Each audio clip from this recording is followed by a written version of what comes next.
We really need to show Haitians how they can reach their full potential. So I'm thinking, how do we help create jobs? You know, how do you go into a country like Haiti and start creating things so that people feel like I can do something for myself and I can bring income. I don't have to wait for an organization to come and bring food and bring all of that.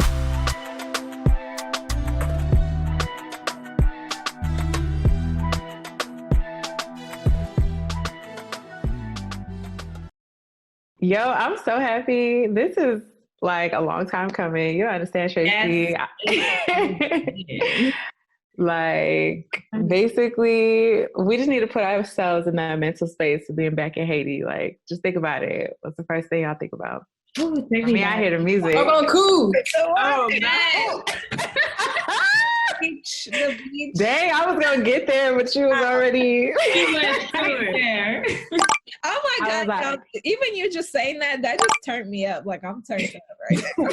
Listen, I was honestly before this, like we have a little mini bar situation going on here. I was like, I need to pull out my bubble core.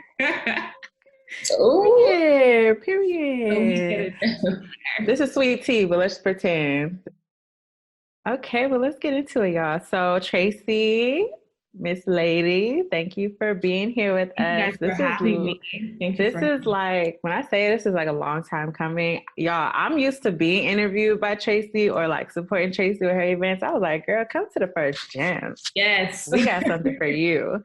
And obviously with our trip to Haiti, like this is just the perfect segue into having you be our special guest for today, representing from the beautiful island of Haiti. I'll share with you guys. So normally, like Anna knows, I do a clubhouse session every Monday. And with my nonprofit organization, I'm always the one like asking people to come on and interviewing other people. So this is a different space for me, but I absolutely love what you guys are doing. And like I was saying earlier, like I'm very excited to be on. And Anna knows this, but like Nigeria, like Nigerians, like I absolutely love the culture.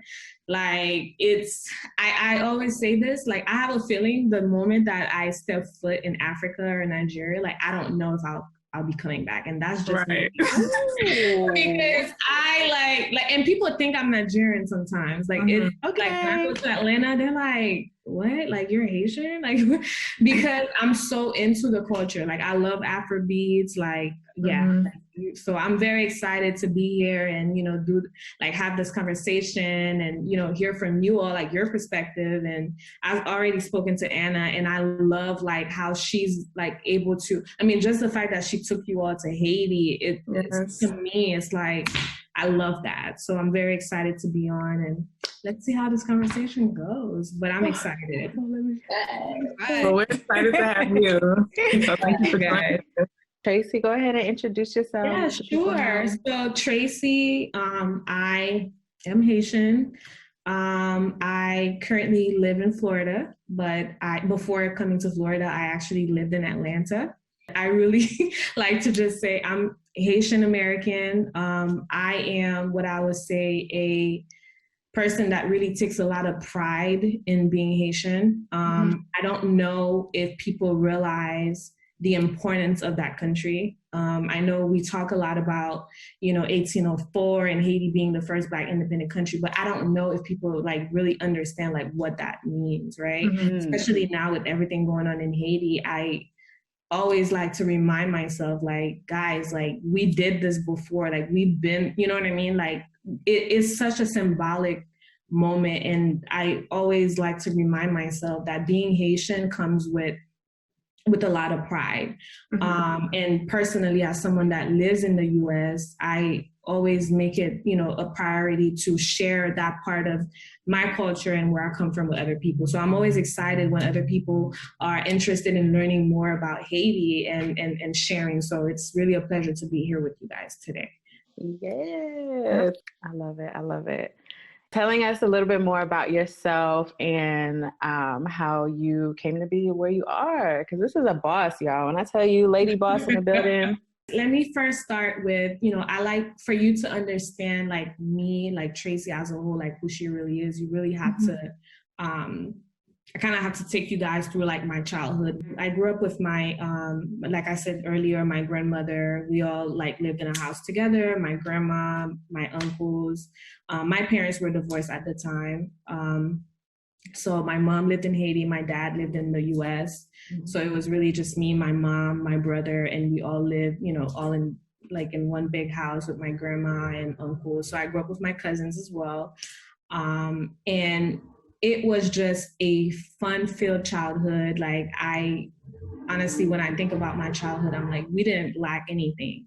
Right. And I have memories for days. Like my family, my mom's side of the family is from a town called Jacmel. I don't know if you guys are familiar, but Jacmel is northern side. Yeah. So our family vacation, like we will literally just go to Jacmel from Port-au-Prince, not every weekend, but I would say like on a monthly basis. And I used to love like those trips. Those were just some of my favorite memories of Haiti.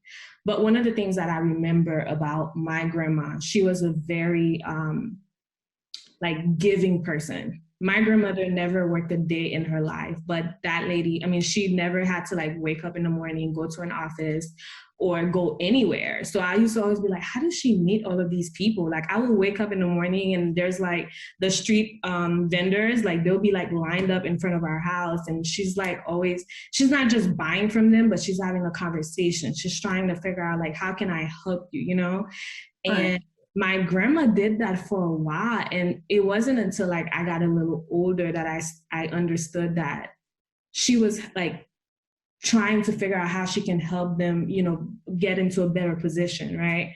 So, for example, one of my uncle, he worked for one of those international organizations in Haiti. So a lot of time when he had job openings, my grandma would literally pitch like, hey, can you like hire this person?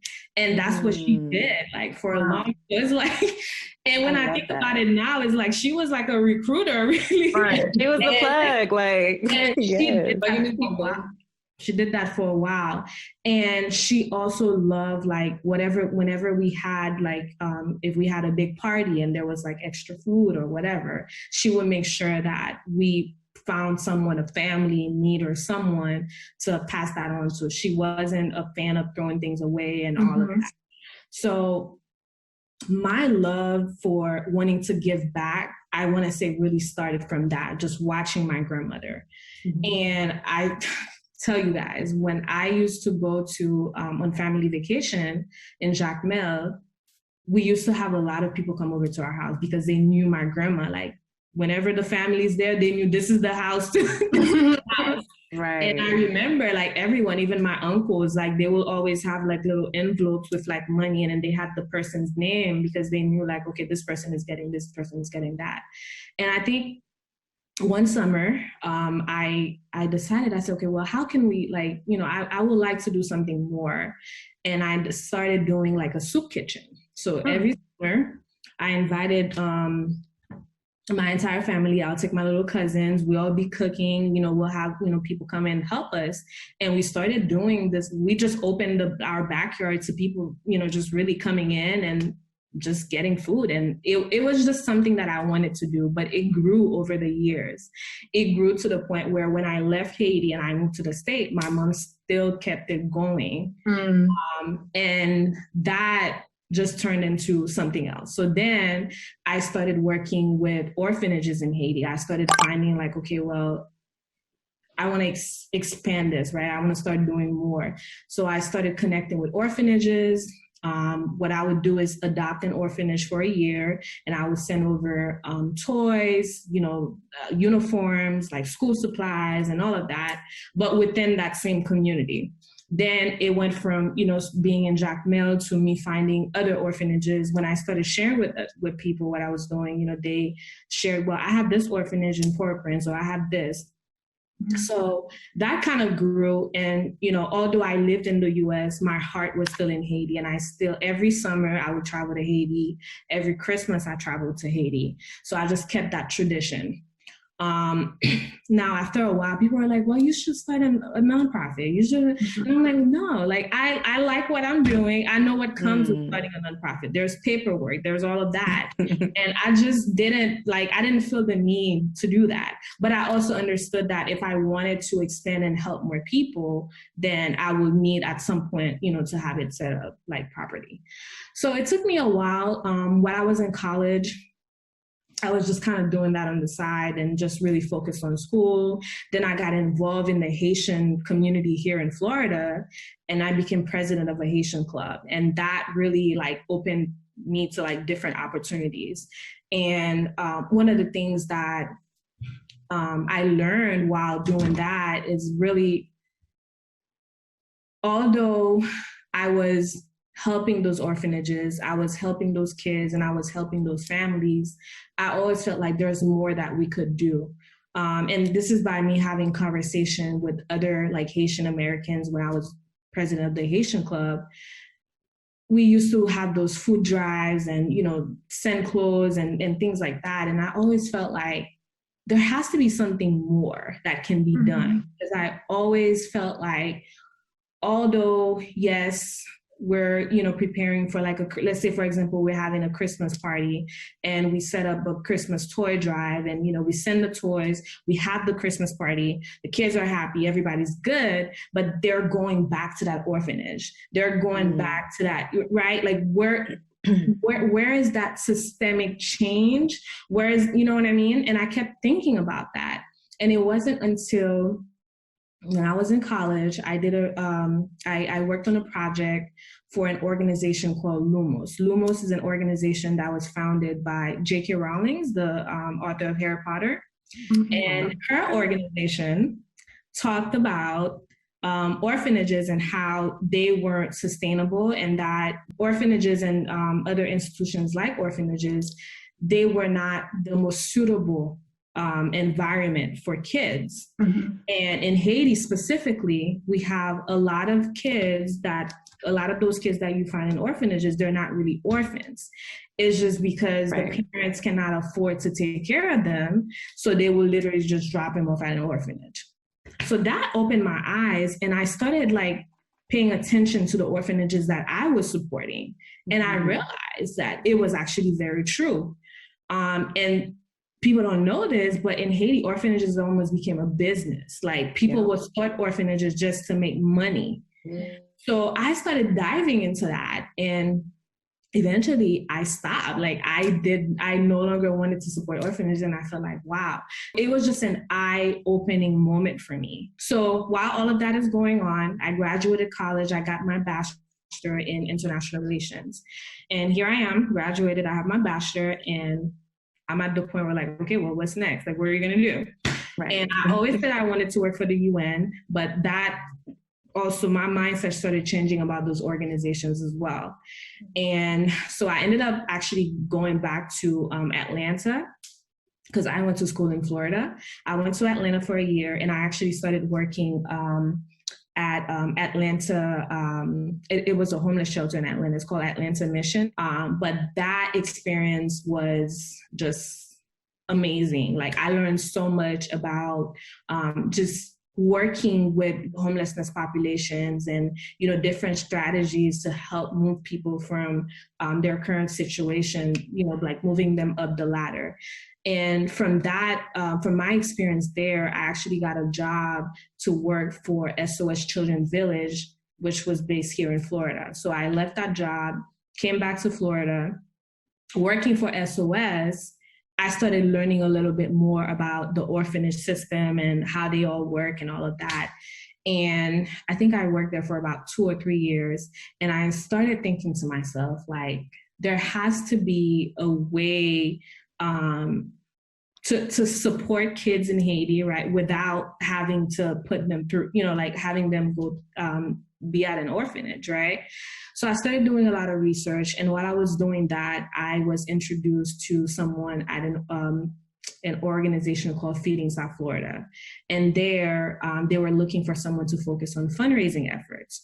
So I said, okay, cool. So I went over and I started doing that at Feeding South Florida. But my focus wasn't on more the programmatic side. It was more in philanthropy, because I love, like, if there is an organization that I care for, if I believe in what they believe in, it's very easy for me to help them with their fundraising efforts. And also, I'm a very personable person. Like, I love, like, going out to meetings and and really trying to get the message across about why they should support that organization. So I did that for a while. I actually, I didn't share this with you guys earlier, but when I was in school, I guess I would say my fundraising journey really started while I was in college, because I also did fundraising for my university. So I took that experience and then transformed it and started helping nonprofit organizations with their fundraising. So did that for a little while. And then I want to say toward maybe like 2 years into working with Feeding South Florida, it occurred to me that although this organization, we're helping, we're focusing on hunger-related challenges, and we're helping families by connecting them to food, right? So at the end of the year, we're saying, hey, we've distributed this amount, this amount of like boxes, meals, or whatever. And the numbers look great. However, to me, I kept seeing the same families every single year.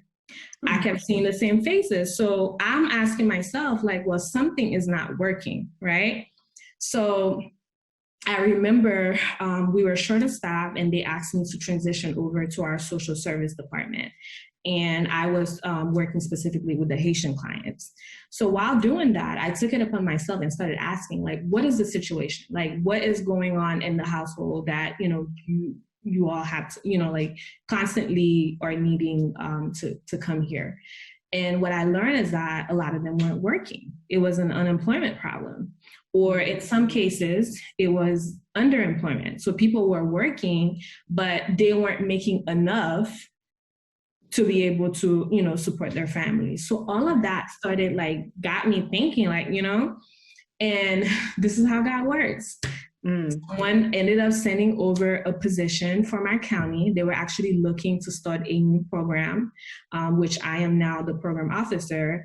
And that program focuses on economic mobility for residents that are in zip codes that are less, that are called, well, they're calling them distressed communities, but I don't like saying that word. I just say zip codes with high unemployment and high poverty. So that project is really trying to zero in on what is the issue and how do you help connect those individuals to resources. We know that there are jobs. We know that they exist, but we also know that, people can't find jobs. So how do you start bridging the gap? And currently, this is what I do. I lead that initiative. I'm very excited. It's completely different than anything else that I've ever done, because it's actually helping me to do a lot more research on what I always knew wasn't right. And not only am I helping here in my local community, but it's also helping me think about Haiti and what, some of the strategies that I can use to bring back to organizations there. So that's part of my 9-to-5 day to day. So on the side, I have my nonprofit organization, Rich Beyond Relief. So Rich Beyond Relief started when I shared with you guys earlier about my experience as the president of the Haitian club at my college. I started thinking about, okay, we have to be able to do more than just setting up food drives and clothing drives and things like that. And we also have to do better with how we support Haiti. It shouldn't just be an earthquake happen or a hurricane happen and we're thinking about, sending relief aid, right? So that's why it's called Reach Beyond Relief, is doing more, going above just the simple, like, food drives and things like that, but really thinking about sustainable ways to make a difference in Haiti. So that's why I started that organization. And the intent wasn't for me to really like start another, because I always wanted to have my own orphanage. Then I learned about that and didn't want to do that anymore. Or, it wasn't really about starting another organization. It was really what I saw. as I started doing research, we have a lot of great organizations that are doing amazing work in Haiti. It's really a matter of, there's no network. There's no, like, if I wanted to right now, there's no website that I can go on to say like, okay, I want to support an education project in Haiti, right? There should be like a direct website where I can go on and see like who are the key players within that field, right?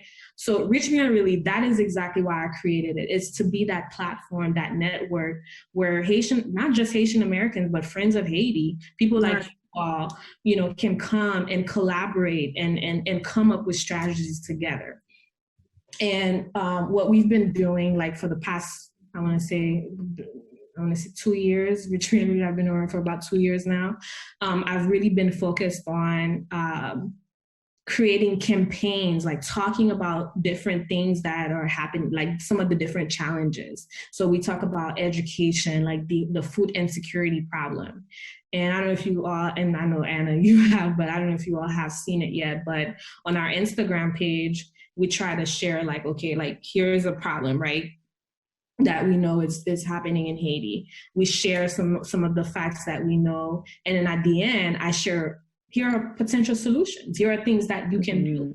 Because I felt like, especially in the Haitian Americans that I've, encountered and I've had conversation with, they always feel as if when they try to do something, like Haitians in Haiti, right, in country, they always like discourage them. Oh, well, you don't live here and you don't really know what we have to deal with, right? It's always like there's that negative response or reaction, but no one is actually telling them what they should do. No one is actually, and it's to me, we have an issue in Haiti where a lot of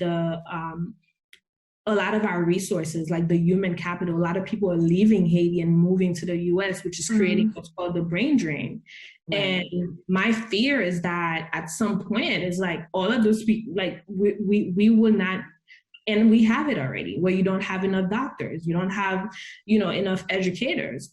So my thing is, we have to be able to find a way to use those resources that are here, and how do we connect it with, the people that are on the ground in Haiti, right? Yes. So Rich Beyond Relief, my goal and what I would love to see happen is how could we harness some of the resources that we have here, right, abroad, and start connecting it with those individuals or organizations that we have in Haiti. So currently, we're just really focusing on growing our social media presence and all of that. But very soon, and I've been doing a Clubhouse discussion every week as well.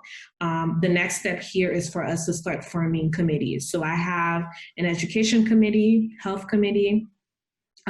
We have a food insecurity committee, economic development committee, and the goal is to bring experts from those different industries, right? So if you have a nonprofit organization that focuses on education in Haiti, my goal is to have you sit on that committee. And eventually we'll love to also have representative like Haitian officials from the Ministry of Education, et cetera, to sit on those committees so that we can begin to have some sort of conversation, right? And then come up with a plan, like a 10-year plan, and say, okay, here's what we'd like to accomplish. And then you have people that are responsible for specific areas of that. So that's like the long-term, like the big goal and what I love to accomplish. I like to say that Rich Beyond Relief is not just another organization that thinks we're here to solve all of Haiti's problems, not at all. I believe in collaboration. I believe that there are great organizations out there. I've been working with Williamson. He's building the first mentoring center in Haiti. And to me, I just think that's like amazing. And when I think about it, yes, we need mentoring. Like that has to be at the forefront of it all. And those are the type of organizations and individuals that I plan to bring on the table so that we can start having conversation about the way forward. So that's pretty much that on Rich Beyond Relief and what the goal is and the vision. But like I was mentioning earlier and Anna referred to it, I also have recently started a clothing. It's not just a clothing brand, but it's called Shop Noir. And the idea there is Shop Noir basically meaning shop Black, And noir is, so in Creole, we say noir, and then in French is noir. So I kind of like mixed the two, and we got Chat Noir. But the idea is to showcase a different side of Haiti through clothing, through fashion. I'm a very creative person. Besides, what I do with like nonprofits and everything else, I am very creative. Like, and I didn't realize this until the pandemic when like everything was just like shut down, and I had to like get into my creative side. I also like do websites. I actually started doing websites just for myself, and then people were like, oh, I like this. Can you do my website? And then it just grew into something else. But I love like creating. I love like videos and whatever it is, I love that. And I use that as a form of therapy. So when I'm not, because this stuff can get like very overwhelming, like working on poverty related, challenges and things like that. So I use my passion to create as something to like get my mind off of that. And, but I still want everything to be connected to the end goal, which is how do we start thinking about Haiti in a different way. And through Chat Noir, the goal is to eventually have Haitian manufacturers and people in Haiti working with us.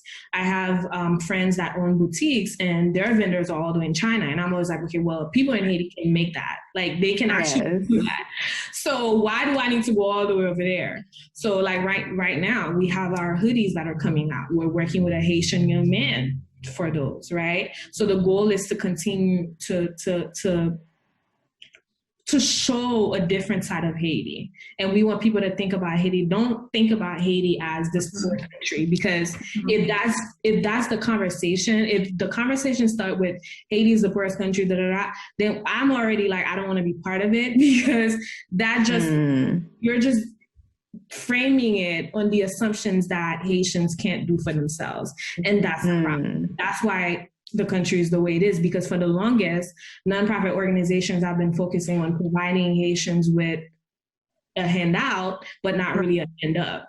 Yeah. And for me, I feel as if, and that's not just for Haiti, that's even some African countries that I've done research on as well. Yep. A lot of those international organizations, that's why they were created. They definitely want to make sure that we're not able to, exactly. So my thinking and how I'm seeing this work is we really need to show Haitians how they can reach their full potential. So I'm thinking, how do we help create jobs? How do you go into a country like Haiti and start creating things so that people feel like I can do something for myself and I can bring income. I don't have to wait for an organization to come and bring food and bring all of that. So that's my entire thing. And sometimes when I'm like sharing and I'm talking to people about this, they don't really get it because they feel as if like, well, that's if you're saying we don't need aid, like we don't need organization like USAID or da-da-da. No, that's not what I'm saying. But I think at some point those organizations have to decide, when does it stop? Like what is the end time, right? Because you can't, no country has ever made it by just getting handouts. Like at some point there has to be, economic growth, and there has to be job creation. I mean, when you think of China did it, and how did they do it, right? And I think we really just have to ask those questions when it comes to countries like Haiti. So that's what Chat Noir is, like I mentioned earlier, I'm part of the team, but it's really my little sister's show. I'm just showing them the way and making sure that they're doing everything legally. And, as far as like funding goes, helping with the grant writing and things like that. But I am allowing them to have full, like, creative, like the exact direction. So there are days we're in meetings, she's like, Tracy, like that was not the idea I suggested. So I'm like, okay, take it over. And she's 16 years old now, so it's like, oh yes. I took them to LA like last year, actually the end of last year. We went on our first fashion district like visit and things. Girl. Just really trying to expose them to all of this, because I wish I had this when I was younger. Yeah. So that's that with Shop More. So I talked about Eritrean Relief, and I talked about what I do daily, and other, something else that I would share about myself. I am what my friends would say, like, Tracy is like, she's wild, like she's crazy. Ooh. And I say that in a way that, like, I love having fun. Like, I love traveling. I love, like, I don't like, how can I explain this? Like, I'll share with you guys. The other day I went to a Haitian restaurant. I was waiting for my food, and I'm like, everybody's sitting around. I'm like, okay.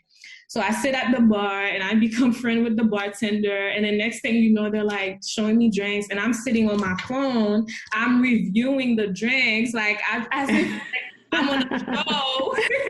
And everybody's looking at me like, what is this? But it was funny. And I had a friend there with me. He was like, you are just something else. But this is me. Like, I will create a vibe wherever I go. And that's Set the vibe and they follow. Yes, and that's why I say, like, I don't care. Send me anywhere in the world. Like, I will be just fine, because the other thing too is I love people. I love connecting with people. I don't care what your social economic status is or where you come from. Like, I love connecting, because I think we all have a story. Everybody have a purpose. Everyone, like, nobody here is just here. You know what I mean? I always like to get into people's story. Like, that's one thing about me. It's weird sometimes, but I absolutely love, like, traveling and getting to experience different cultures. I just recently went to Costa Rica. That was, like, amazing. Nina went there. Yeah. Oh, yeah. You guys went there? No, I stayed abroad there for a little. Yeah, I love it. I absolutely love it. And it was a solo trip. It was my first solo trip. Oh, wow. It was amazing. I had a great time, and I'm looking forward to actually doing more of that. So, would you recommend solo trips? Because I'd be scared, but I hear it's like good because you don't got to worry about nobody. Like, you can just I was looking at this webinar. I was on this travel webinar, and you can contact the U.S. Embassy in any country that you visit. Send them your itinerary, exactly where you're going to be, who's going to be picking you up, the numbers of those people, and you're fine. Oh, wow. I tell you guys, like, I wasn't afraid or anything. I think, like, the couple of days leading to it, like, I started telling people that I was going, and then all of a sudden they've seen all type of news about Costa Rica. Yeah. Right. But I had a dream. Exactly. Like, personally, I am someone that I go out by myself. Like, I can go to a bar by myself. I can go to the movie by myself. So I'm used to that. So traveling alone wasn't like, it really wasn't any different. I mean, yes, you're in a different country, but like you mentioned, you can totally, like, before I left, I made sure that I registered with the U.S. Embassy there. So they knew, like, my travel days, they knew where I was staying. And of course, before I left, I shared that information with, my parents or whoever you choose to, send it. But you want to make sure that someone has your whereabouts. Like, I stayed at like 5 different hotels. So I made sure that, they knew, like, where I was going and things like that. How long did you go for? I was there actually for 8 days. Oh, yeah, 8 days. Yeah. I went there for my birthday, so I just took like that whole week off. Yeah, I would love to go on a solo trip out the country for my birthday. I've been like, listen, you love it because what I loved about it is you learn a lot about yourself. Like, you start really like when you spend a lot of time with yourself, you really start learning about you. And I love that. Like, I love that so much. And then the other thing too is, like, and I think somebody said earlier, I don't have to worry about someone saying, I don't want to do this activity, or I don't want to wake up. No, like, I get up, I decide what I want to do. If I didn't want to do anything that day, that was fine. If I decided to do something, that was fine too, because I didn't have to ask anyone. So it was perfect. It was perfect. Or even waiting on people, because, like, I feel like too, when you are maybe depending on people to come with you, sometimes you end up not doing anything or going anywhere. Yeah, it's like if you want to do something and it's like I went zip lining. I've never done that before. Then they have I remember in Costa Rica, one of the biggest ones in Costa Rica too. Yes, I didn't get to go to that one. I didn't go to that one, but I Costa Rica is a small country, but guys, there's so much to do there. Oh, Like, wow. I was supposed to stay at one hotel, but the first day that I got there, I met this girl. She was 20 years old. She had been in Costa Rica for 3 months. Wow. And she's telling me like all the places that she's been on. I'm like, okay, so I changed my itinerary and I did like 3 different cities that she recommended. And I wish I could have stayed longer, but I couldn't because of work. But definitely it was fun. But what I was trying to say earlier, sometimes when you want to do something and you have other people and they're like, they don't want to do it, it discourages you. So okay, I'm not doing it. But when you're by yourself and you're like, okay, I want to do this, like you're doing it. So I recommend it. I think everyone should go on a solo trip at least once. Yeah. Yeah. I think like one local and then like do the local first, maybe to like ease into being by yourself and moving by yourself and then absolutely. Yeah, definitely. And I follow a lot of solo travelers too. So I like, make sure that, okay, if I go there, like what do they recommend and things like that. Yes. Oh my goodness. Tracy, aka the blueprint. Like just give us the rundown. I love it. I literally thank you for taking us on that journey of your life. I mean, I'm inspired as always. Like, like we're really out here doing it. And so thinking about some of the stuff that you mentioned, like culturally, right? Because I could see how the model that you've taken on for your nonprofit and just your philosophy can be adapted into other cultures, right? And other countries. So I guess for us as Nigerians and thinking about what sort of philanthropy do we want to bring back home, or like how do we really impact change? And there's a title that I've associated with you, but you said something about like social impact and what that means. And so I'm just thinking cross-culturally, like how can we just bridge that, that gap, like you said, because it's more than just us going back home, you going back home, but I also want to connect. Yeah. From the Caribbean to West Africa, like you said, we honorary Haitians, you're honorary Nigerian. Like, let's connect. Oh, South Africa too. Yeah. Yes. This is a really good question, Anna, and I didn't mention it earlier, but the disconnect between, like, I think Haitians and when I think about Africans, like we don't really have a close relationship. Yeah. And I remember, I can't remember, like a couple of years ago, I read an article that really talked about like how Africans, view like people in the Caribbean, like Blacks in the Caribbean and things like that. And I do believe that there's an opportunity to start having those discussions, just like we're doing it now. So when I think about what you all are doing through your podcast, that's a great first step. And for me, like I invited Anna to be part of our clubhouse session. I actually had somebody reach out and said, "Oh wow, like thank you for bringing her." Just hearing from someone else's perspective about Haiti and how you've been, you're not even from Haiti, but you're doing this great work, working for a great organization. I think this is where we start to really make that connection, right? Yes.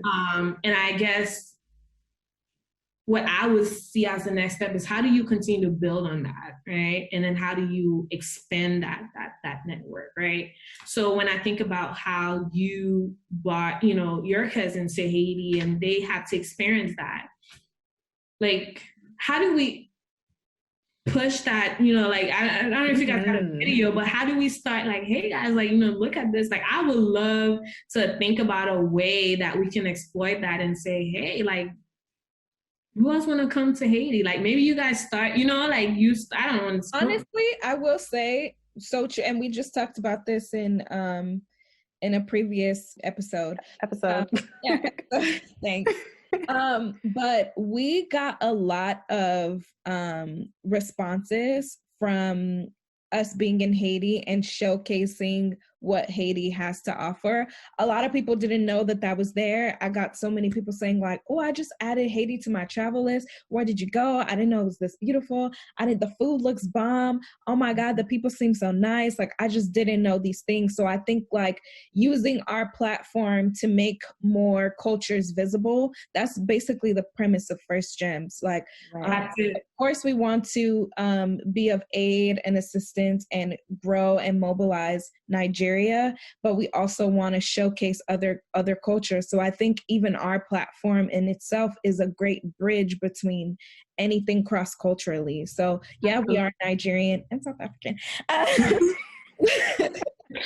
But like, I view our brand and our platform as that bridge, because we don't just have a sole focus on Nigeria. Obviously, like, Nigeria is one of our priorities, but I think just having our platform exist and becoming like that bridge between different cultures is and not only bridging, but also like debunking a lot of like myths or like misconceptions, because I think that's what a huge thing is for, you know, African countries and certain Caribbean countries. People just have these assumptions without even really knowing anything, and it's just like things that they may see on, you know, the news, or like Donald Trump saying SH countries and naming, you know, the very countries that we rep. So yeah, just have people having these negative connotations when it comes to certain countries. So I definitely think like with our platform and like Tanina was saying, just making things more visible and having people just look at it in a different way and like actually look at it for what it is and not what people who have no idea what they're talking about, you know? Yeah, and even informing ourselves too, because as much as we want to share what we want to know more, right? So taking the effort and the initiative to inform ourselves, so that we can inform other people too. So absolutely, I love those responses. And I think just like me personally, as you know, a Haitian person, like I mentioned earlier, like I have a lot of Nigerian friends. I dated a Nigerian guy, actually took him to Haiti. And it's funny because when I met him, he had absolutely no idea where Haiti was. No idea. And I'm like, wait, what? Like, so we actually ended up traveling to Haiti, and he's like, wow, like, this country is amazing. And he's, you know, just him being there and me seeing, like, I love when I take people to Haiti to see like their reaction and, you know, like just like taking it all in. And so for me, and I really believe that creating platforms like the First Gem is the solution, right? I think when you all went to Haiti, I think I reposted one of the reels that you all had on my page. And I remember someone responded and I was like, oh my God, like this looks so beautiful. And this is somebody that's from Haiti, but they've their parents are from Haiti. They've never been to Haiti. And I remember she was like, oh my God, it looks so nice. Like I'm guessing like her family had told her like she couldn't travel there because Haiti's not safe, blah, blah, blah. Which, you know, that's the reality, right? We're not safe anyways. I always tell people this. But I feel as if things like that, like just being able to share you all experience and having, you know, like different cultures and, you know, having conversation like what we're having right now is really important. And that to me, it seems as if it would help a lot. Like just getting people to understand like Haiti is not all that you see in the news. Like what you see in the news is not all that we are. Like Haiti is more than that, or Nigeria is more than that, or, you know? Yeah. So. And the best part of it, not just like the content that we created to share with like our networks, our global community, but just being in Haiti. And they're like, where y'all from? Y'all not Haitian? No, we African. Oh, you know, DeVito, you know, we was kid. Like, you know, it was just such, and for me, having had, you know, having lived in Haiti for some time, but even just being on vacation, it's a whole nother vibe. Being in a different part of the country, it's a whole nother vibe. So being able to introduce yourself to people and show them like, yeah, I came from wherever I came from all the way over here and I'm connected with you. And we're creating a genuine connection. Like you see the love. They're like, wow, y'all really did that? Like y'all came all the way over here, opened yourselves up, you know, and really didn't take the idea for granted, like you said, because even on the ground, people could be like, well, why did you choose to be in Haiti, or why here? And it's like, no, why not here? You know, like I'm meeting great people like you, like sharing your story and whatnot. And so it brings about like pride on both ends, because I'm able to share my background, Nigerian, American, whatever, you know, and we can relate on so many different levels, music, fashion, food, like there's so many similarities, you know, coming back and being like, yeah, this low key like Nigeria, like, you know, in different ways. And so that's the part that makes, you know, us excited in our platform, is as much as the content that we're generating for people to understand, it's also experiences for us that we cherish for a lifetime. Like, oh my God, 2021, the beginning of the year, what did we do? Went to Haiti, turned up, like, period. And it's a challenging year. It was a lot of people. When we were in Haiti, like that was like a ongoing question, like, how is it in Africa? And I was like, it's a lot like here. Like, it was very evident that there's definitely similarities between the two cultures. And you just have to think about history, like where we're all from, Africa. We just so happen to be sprinkled along, you know, the Caribbean and the U.S. So it was beautiful. Yeah. And in terms of like bridging the gap, I just wanted to bring up the Dominican Republic and like how you guys are obviously connected but very separate at the same time. Yeah. Do you think that there's ways that like maybe in terms of merging, like, you know, some of the things that the DR is doing with what Haiti's doing, you guys can like come together like as a collective to, you know, uplift each other, because, you know, you guys are right there. And I know that there's like a long history of things. Yeah, I was just gonna say that the relationship between the Dominican Republic and Haiti, it's like when you go back, it's just is not we haven't had the best relationship with them. When I was in college, I remember a couple of years ago, I didn't take that trip, but I know a few of my colleagues, they took a trip to oh my God, I can't remember the name of that city, but it's a plantation. No, it's like right on the close to the border. So a lot of Haitians go there, work like in these sugarcane plantation, and they have like just horrible conditions, like horrible conditions. And I remember thinking to myself, like, Haitians are leaving their country, right, to go across the border in search of a better life, in search of better opportunities. And to me, it just seems like if there's a way for us to create those same opportunities in Haiti, right, then that, you know, those things will have to happen. So for me, I feel as if how can Haitians, like, how can we learn from what is working in the DR, and how do we bring that to Haiti? Now, as far as like creating the relationship, that is going to take a lot of like just really our government being able to partner and thinking of what areas can we come together. And I know it's just going to be a long time coming, but I do believe that Haitians, like us here in America, those of us that have the resources, we really have to start thinking about ways to create opportunities for people back home. Because I'll share with you guys, just recently, I was in Miami. I was just walking out of a nail salon, and this guy walks up to me and is like, do you speak Creole? And I'm like, yes. And it's like, you know, you can tell like he's scared, and, you know, he's like, hey, you know, I just got here and I'm trying to find a place to stay with my wife and my 4 kids. And I'm like, what do you mean? Like, can you know, tell me a little bit more? Well, come to find out, he's one of those Haitians that took that long, deadly journey from Haiti to come all the way to Miami. And I don't know if you guys know about that, but it's like the craziest thing I've ever heard. They go from, I think it's from Haiti, Some of them go through Chile, or they go through Brazil, and it's like it's like a 90-day long journey. Like they're just yeah, it's crazy.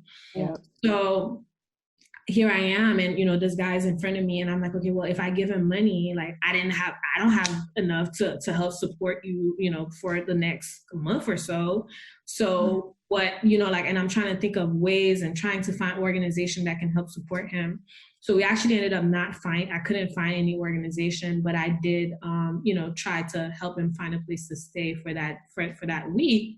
But I know once that's done, it's like, okay, well, what is he going to do? And all I kept thinking to myself is, all of these people that are leaving Haiti to find better opportunities, right? They're coming to this country, don't have a plan, don't have a family. And he told me, I asked him, he said, well, it's better to try than to just stay there and not try. And all I can think is, if he had a job, if he had an opportunity or something in Haiti, he wouldn't have to leave and risk his life and really make that huge sacrifice to come here. So I just think that, and I have, I know a few people right now that are, that have created businesses in Haiti. And although it's difficult, but, they're trying to find things and find ways to see how they can support. And I think that's really what we need right now. Like, people need jobs. So that would be, but yeah, the relationship with the DR is one that for years I'm still trying to understand, like, how things went wrong, or, what are some ways that, we could really start partnering. Like you said, we're right here. We're on the same island. That's like a lot of mindset shifting that has to happen. And I think there's no quick, easy, fast solution for that. And obviously, like, you would know more in detail the extremities of what's going on, but also too, like, the power in messaging, social media, technology, like, that's where you reach multiple people out of that, like, a vast majority of people, and can communicate a message. So I think, like, more messaging and campaign. Sorry, I work in marketing, so that's like my mindset. But like more like, communication to a vast majority of people. Like, people have to see things multiple times in so many different ways to, like, get it. To, like, care about it. And it's really going to have to come from younger generations, because to start changing the way, the generational mindset of between Haiti and the DR. Because, look at racism in the US. Who would have thought years ago? It's still present, it's still prevalent, but, like, try me, like, I couldn't say that way back then. And it took a lot, obviously, that we didn't have the technology that we do now, but there was a lot of things that had to happen for us to even get to this point. But it's still not so long ago, right? Really think about it. So it's just going to take a lot of mindset shift. Definitely. I'll share with you guys that, like, for example, when I lived in Haiti, my hairstylist was Dominican. And so this day, like, my mom still goes to her, and, we have conversations and things, and she doesn't feel, any type of way about it. You know what I mean? And I remember when I actually moved to the US, I was taking a Spanish class, and my Spanish teacher was Dominican. And when she found out I was Haitian, they were so, like, interested. And I still remember this conversation. She's like, why is there such a huge, like, what is happening? And I remember us having a really great conversation. And to me, like you just mentioned, is really about a mindset shift, right? And it can get to people, and it starts with conversations, right? You start those social media campaigns, like you said, and you start getting people to think about things differently. And I really do feel like the way social media is moving nowadays, like, this is a really great opportunity for us to, let's start having a different conversations. I know what you've heard and but how can we start, shifting and really start thinking about ways that we can come together as one, because we are on the same island. Like, wow. I'm ready. Like, tell me when. Like, let's go. This solidarity, the idea of solidarity, that's just what's going to push us forward, because really it is educational. There are a lot of younger people who just don't know the history. So it's like, well, why not start there and produce a new image? So I'm just excited to see what the future holds for you, Miss Tracy, because it is looking very bright. And just as you said with us and the First Gems, you know, we're about to be flight coastal anyway. So, damn. And I just want to tell you guys, like, I know what it is to, you know, start a podcast, start anything new or whatever. I love what you guys are doing. Like, I'm very supportive of when young people start thinking about ways, you know, you see something is happening and you're thinking about, okay, well, how could we bring a solution to it, right? And you guys just jump right at it. Like, I feel like this is a great platform. Like, I feel comfortable. Like, you guys make me feel at ease. And it was such a great discussion. So I just really want to encourage you to keep it going. And who knows, like, maybe this is where all of these great conversations will, you know, come out of, and it might lead to something else. I've seen it firsthand. Like, when I have those Clubhouse discussions, you know, we have people reaching out to us like, hey, I heard this and I'd love for you to connect me to this person. And that leads into a partnership, that leads into, you know, so many other things. So I just really want to thank you guys for having me, but also want to encourage you to thank you so much. Forward. Keep going. That's for season two and beyond. Yes. You know, like. And then I'm hoping we can take a trip to Nigeria soon. I would love you can take me there. Listen, say no more. Yes, come with us, girl. Perfect. Keep me posted.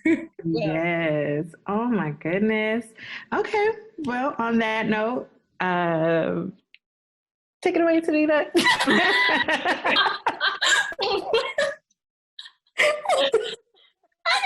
No, I'm kidding. Typically, at the end of every episode, Tracy, each person goes through and drops a gem. So my leading question for that is, what gem would you give to your younger self? But also keep in mind that your younger self could be watching, like someone out there is like you when you were younger. So, what gem could you drop from them? Yeah. Yes, that's a really especially people who want to help the world. So, yes. What I would say is nothing is impossible. As cliche as it may seem, do not let people tell you what you can and cannot do.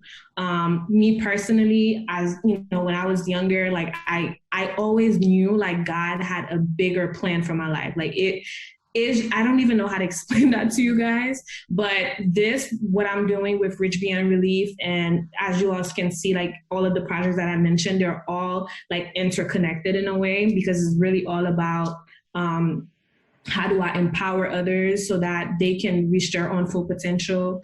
And I've had people tell me like, no, like you can't go to Haiti. You can't do this. You can't do that. Like this is, you can't do. No, like nothing is impossible. Like, and now I live that to the fullest. Like whenever I say I'm going to do something, like I do it. And I make sure that I don't let, people like talk me out of things. Like I will listen to an advice, but the one thing that I would tell my younger self is whatever it is that you want to do, put your all into it. Don't pay attention to the negative things and just go full forward with it. Like, that would be my biggest one. Yes. Yes. I guess I'll go.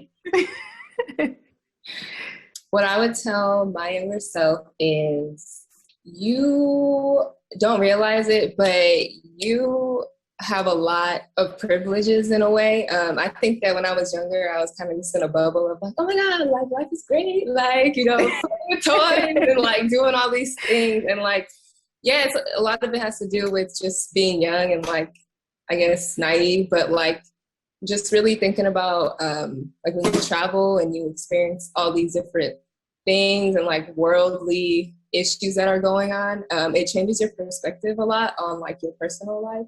So I think that, yeah, if I was to tell my younger self anything, it would be like, be grateful for everything. Even if you may look at the next person and you may be thinking like, why don't I have this? Why don't I have that? Like, just know that you have everything you need at this point. Yeah. Well, what I would tell my younger self, I would say that there's work to be done. Like, there is so much, like, there's endless possibilities, and there's so much that I can use my gifts for. Oftentimes we have these gifts, we have these tools, we have these resources, and we're just like, okay, I'll probably explore that at some point in time. But honestly, time waits for no one. There's work to be done. Put your feet to the pavement and just get to moving, get to, connecting and making things happen, like make the world a better place by you being in it and you being like aware and putting your mark on the world. So get to work. Okay. I love that. I'll go. So for me, I would say don't just dream it, do it. Ideas are great, but action is better.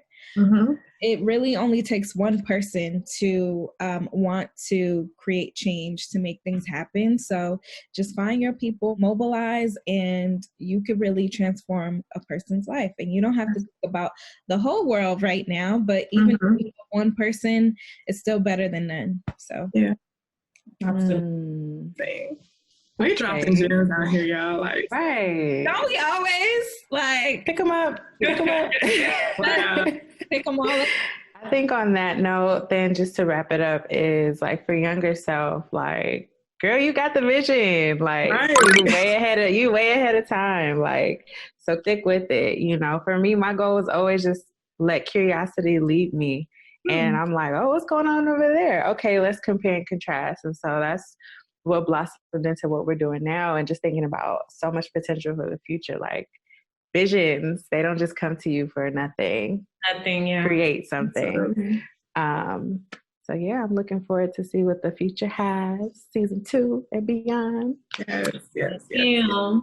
Questions. This was so amazing, Tracy. You're an amazing person. Like, I just want to let you know, like, you're very inspiring. Like, I love this conversation. As you said earlier, I don't know what to say other than I love this conversation. And I love this.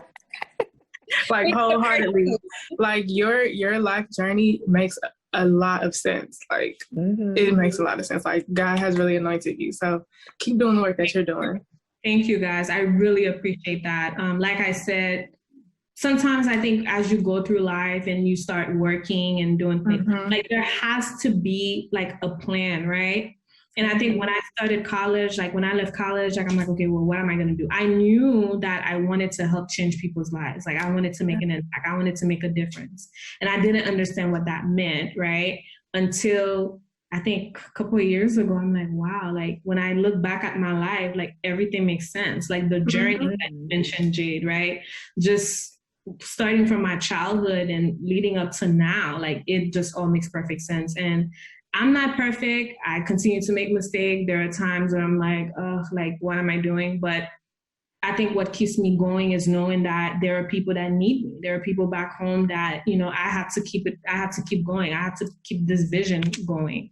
So thank you all. I am inspired by this podcast and just this conversation. Like I mentioned to you guys earlier, I've had several other podcasts, like people reach out to me. So you guys, this was my first one and it was a great experience. So thank you. So I look forward to the recording. I'll be sharing it on my page. I also look forward to Nigeria. Like, I already tell it's going to be a lit trip. So it's going to be lit. I'm telling you right now. Y'all don't understand. Like, I've been wanting to go there for so long. So I'm like super excited. So now you know more people going. Yes. So before and Haiti part 2. For sure. Put me in there. Before we go, where can people find you? Where can they contact you? And what is it that you're working on that you want to promote? Yeah, so right now I am really focusing on growing my brand Shop Noir. So you guys can go, you can find us on Instagram, Facebook, Twitter is Shop Noir. So it's SHOP NWAR. As far as me personally, if you guys would like to reach out to me, another thing that I didn't mention earlier, I am a very open and personable person. Like, I love, and I also love sharing what I know with other people. Yes. I know oftentimes people are like on social media, like, you know, they can't talk. Like, I'm not like that. Like, you can get in my DM, I will answer questions. So my personal Instagram is Tracy Diana. So it's TracyDayanah. Feel free to follow me. I try my best to share things that are of value because I understand that having social media influence is not something to be taken lightly. Not everybody care about that, but for me, I feel like if I have like 1,000 or so people following me, I want to be able to share something that means something, that is of value, something that they can use. And as far as my nonprofit organization, Rich Beyond Relief, we are on Facebook, Twitter, Instagram as well. And our website is richbeyondrelief.org. So that's REACHBEYONDRELIEF.org. All right. Thank you. Yes, I love it. Take it away, KK. We We need the compa version.